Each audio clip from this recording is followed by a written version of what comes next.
What's going on, everybody? It's Cody. Welcome back to the channel. Here for the 5-game Friday night slate. Wnba 10K to first. Really fun slate. I do want to mention I will not be live before lock for this slate. I'll be traveling, going to work for the weekend, but no video on Sunday. But we'll be back next week. I believe there's two big slates to close out the regular season on Tuesday and Thursday. So I'll be back. I have live streams, videos for all that. But if you want to ask any questions or my thoughts on the slate, definitely be in the Discord. I'll be trying to post notes, and I'll definitely answer all the questions that I normally would during the live streams. But I'll be in there, and I will be in a state where I can bet on the books. So I'll be dabbling into some sportsbook bets. So if you want to tell me on those, I will be dropping them in the Discord as well. But no lineup to look back on tonight. I actually did keep my word and not play the showdown slate. Thank God, because the lineup that I would have played would be absolutely awful right now. But let's look at the odds, and then we'll go break it down team by team. I'm gonna have to get going because this is a big slate. We got the Mystics at the Dream. 3.5 point spread, over under 156. Aces at the Fever, 5 point spread, over under 177. Sky at the Lynx, 12 point spread, over under 156.5. Storm at the Wings, 7.5 point spread, over under 170.5. And then the one game that's not posted on here is the late game, the Sun at the Mercury, 5.5 point spread, over under 157.5. And the Sun are favorites. I just wanted to say that because they're not on here, where you can see who the favorites and the underdogs are on these. So let's kick back over here. Start on this Washington side, on this Washington-Atlanta game. For Washington, already got news. Shakir Austin is out. So for their bigs, would expect Dolson and Edwards to continue to start, play low 20s minutes. Ingsler and Sikakone to see decent run off the bench. Ingsler probably close to 20 minutes. Sikakone did get extended this past game. She played extremely well, so definitely keep that in mind. I don't think she's worth 5,200 though, especially on a 5-game slate. But typically, I would imagine we see her around like 12 to 14 minutes. Brittany Sykes had a really great game. 14, 8, and 7 in 22 minutes, put up 36 fantasy points. This is the upside that she has. And what's crazy, they don't want to go to the postseason. They're trying to tank. That's why they're playing so many of their bench players. Are pretty much just playing their bench as much as their starters because they know, like, they want a lottery pick. They don't want to go play New York and just get smoked. So Brittany Sykes, if she plays 23 to 25 minutes, the price is too cheap in my opinion. She has huge upside. We can scroll back here against Atlanta when she got hurt after she missed a bit. She come back, played against Atlanta 14 minutes, almost 30 fantasy points, and then got hurt again. So she was well on her way to just a huge game. She can stuff the stat sheet if things are really going her way. Do want to mention with Sykes, though, if Sykes has a good game, it's a direct hit to Ariel Atkins. She only played 20 minutes last night, did not have a good game whatsoever, but at 7,500, I think she makes for a fine tournament play. Everyone else, I'm pretty much out on. It's a big slate. I don't want to pay $6K for Van Loo, $5,900 for Carly Samuelson, $5,300 for SWK on a 5-game slate. I just don't think any of them are viable for the minutes that they're going to get. On the Atlanta side, really, same as always, only have interest really in their 5 starters. Naz Hillman, $6,700. Doesn't look as good as a normal slate because there's just so many options that we have on this big slate. Jordan Canada, 8,300. I think she's fine. If she scores well, she's going to have a really good game. Alicia Gray, 8,700. I like her price anytime she's under 9K. She's going to play low to mid-30s minutes. Ryan Howard should play mid-30s minutes, maybe even a little bit more. She's going to shoot the ball just a ton. She needs to be efficient shooting it.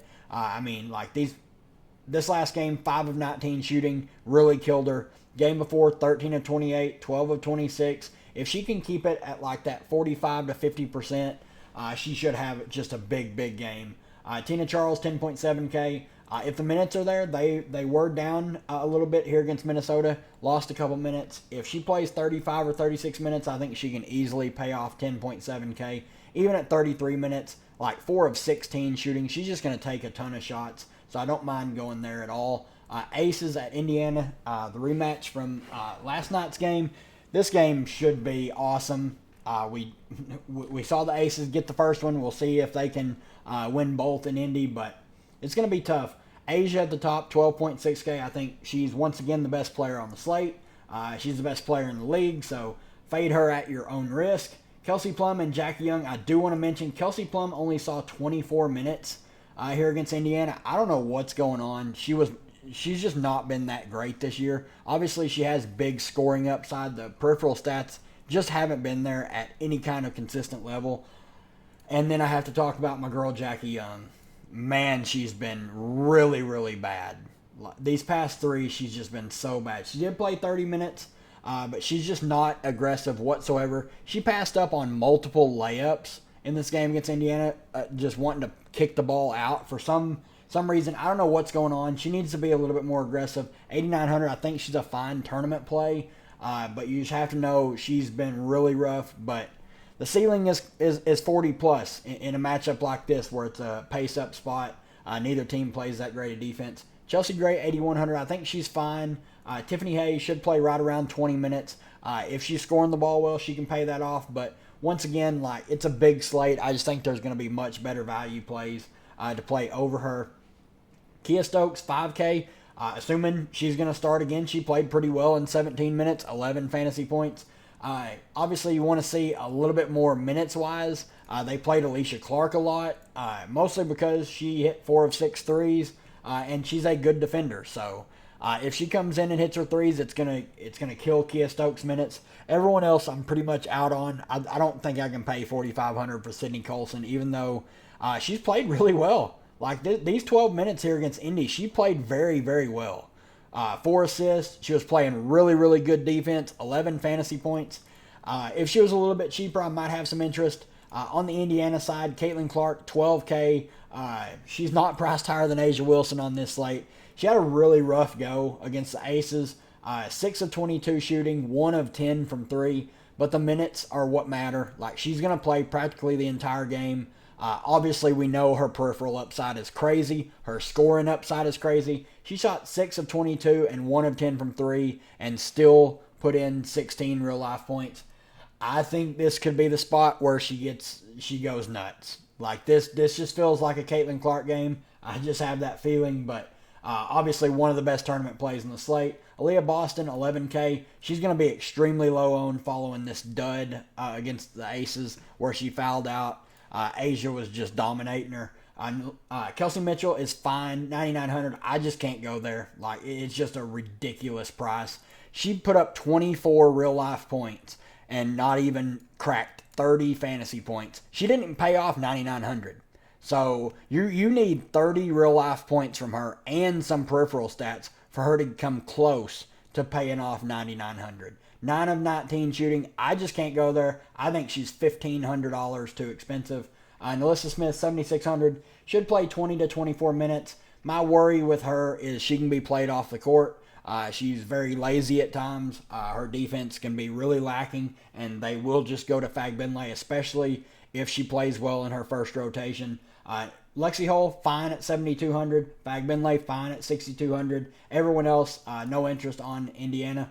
For Seattle, they went back to their starters playing big minutes. All starters played over 30 minutes last time out. Fully expect that to happen again, and they get to face the Fantasy Carnival, who are in the midst of a back-to-back. They're playing New York right now. Skylar Diggins-Smith, in a revenge narrative, 10.4K. She's just been on another planet. 10 of 13 shooting against the Sparks. She dominates bad defenses, and Dallas is the worst in history. So I love Skylar Diggins-Smith for tournaments tomorrow. Nneka Ogwumike looks great as well at 10.3K. Joel Lloyd is going to pop one of these tournaments before long. She's going to shoot the ball 15 plus times pretty much every slate. We just need a good shooting game from her, and she can really get there. I love her price at 9,500. Really love all the starters here. Matchup is insane, and Ezzy's a little bit overpriced at 9,400, but she's been playing well, 38 fantasy points. This is the Ezzy we were getting at the start of the season. I'm really happy to see her playing a little bit better. 5 stocks, 11 peripheral stats, double-digit scoring. This is the upside that Ezzy brings to the floor. 9,400 is a bit steep. Same thing with Gabby. 7,800 seems pretty high. She shot 6 of 10, 3 of 5 from 3. She's going to stuff the stat sheet. That's just what she does. In the games that she puts up a good scoring game, that's where you're really going to see the ceiling games from her. I think she's a lot better real-life player than DFS player, but no real interest in really anyone on the bench here. Unless you think the game blows out, then you can take shots on like Mercedes Russell or Sammy Whitcomb. On the Dallas side, really just don't know what to expect of them. They might throw in the towel at any minute. Definitely need to keep an eye on the starting lineup. That will be a huge tell if they were to make any changes to that. Obviously, if they run the same starters, we have no reason to believe that they're just not going to play them into the ground like they have been. Arike, if the game is competitive, she's going to play practically the entire game. Satu and Nat both look fine. I think I would prefer Nat for a little bit of a discount, and she's a little bit better fantasy point per minute wise. Big T is fine, 8,400. The price continues to drop. This is one of the best matchups that she's going to get. She can bully ball Ezzy. That's just how she dominates. She can get some offensive boards. JC Sheldon can't really get there. Really everyone else I'm pretty much out on. It's really just the top 4 here for Dallas or no dice. On the Chicago side, if you think this game stays competitive, this is one of the best teams to target. If you think the game doesn't stay competitive, there's still a couple players here that you can target. I think Kennedy Carter makes for a great tournament play. The matchup isn't the best, but the usage is immense. Camila Cardoso, 9,600. Matchup, once again, isn't the best, but the minutes should be very, very high if the game stays competitive. Izzy Harrison, once again, one of the best plays in the slate. She was on pace to play the entire second half and fouled out with 7 minutes to go. Chalked up our over 20 and a half points and rebounds. She was on her way to a double-double as well. Pretty tilting, and she shot 5 of 15, but I think 8K is still too cheap for her. She should play big minutes, and she is very aggressive on the offensive end. Lindsey Allen and Michaela Onienwer are both fine plays at their price point. Allen should play high 20s minutes. Same with Onienwer. Both need to score to really hit any kind of value.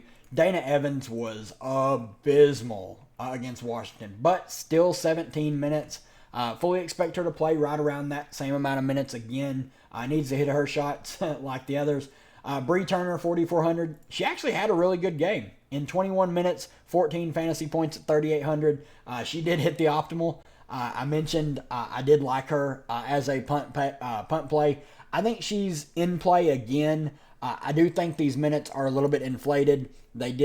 She did play the 7 minutes that Izzy was out with after she fouled out, and then Cardosa had to play late in the blowout because Izzy wasn't available to play. So if the game's competitive, I think Bree Turner's probably more likely to play like 12 to 14 minutes. But if the game does blow out, Izzy and Bree Turner are going to be the two out there getting that blowout run. So keep that in mind. Really, everyone else, I don't really want to play Banham. I don't want to play Jefferson, and I'm definitely not playing Kayla Davis. On the Minnesota side, we do have word that Dorka is back. She's not on the injury report, so it does ding Misha Hines Allen a little bit. I don't think I can go there at 7,100. Alana Smith at 7,500. If the minutes are going to be there, like, she's a fine play, but I'm just worried that they're going to keep her around like 20 to 24 minutes the rest of the season and then go into the playoffs hoping that she's fully healthy. Bridget Carrollton, 7,700. I think she makes for a solid tournament play. Same with Kayla McBride at 8K. I think Courtney Williams makes for a really good tournament play, 8,800. This is a type of game that she can really get up for. She stuffs the stat sheet. And then Fee at the top, 11.4K. One of the best plays on the slate. It's one of the best matchups on the slate going up against Izzy Harrison. So everyone else down here really don't have a lot of interest in, especially with Dorka back. Late game, Connecticut at Phoenix. On the Connecticut side, it's the top 6 and nobody else. I don't really even like Ty Harris, but she starts. Mabry still plays more minutes than her off the bench. But I think my favorite guard of all 4 of these is still Dejanay Carrington. She's just been really consistent. She's scoring the ball very well. We all know the upside that she has on defense, getting stocks. So I think she's my favorite of the Mabry, Bonner, Harris, Carrington group. And then Bree Jones, 9,200. It's a steep price, and she's going up against BG. So I think this is a spot to fade. AT, 10.6K. I think she makes for a solid play as a mid-range spend up. But I don't think she's a must on this slate. There's just spend ups in a lot better situations. On the Phoenix side, we did get news just a little bit ago that Kalia Copper is questionable with a back injury. So definitely need to keep an eye on that. That would change the mercury up a lot because she eats close to 30% usage on that team. BG, 9,700. I think she makes for a solid tournament play.